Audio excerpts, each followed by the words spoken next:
Today's verse comes from Peter, who was one of Jesus' closest followers, and when he's summing up to Christians in the first century, decades after the death and resurrection of Jesus, what's most important, this is what he says in 1 Peter 4, verse 8. He says, above all, love each other deeply because love covers over a multitude of sins. What is Peter saying? Like love covers over a multitude of sins? Well, you see, in our culture, usually we think of love as an emotion. In other words, you either feel it or you don't. But Jesus comes along and gives a whole other paradigm for love. And this is what he says. He says, love one another. He commands us to love one another. And I remember I'd read that all my life, but a number of years ago I read it and I went, wait a minute, he's commanding me to love somebody? Like, how do you command an emotion?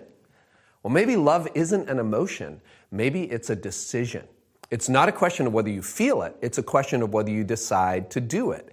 And so I had to learn to make a decision that I am going to act in a way that is loving towards someone. And here's what I've learned, and this is the powerful part. Eventually, your emotions catch up to your obedience.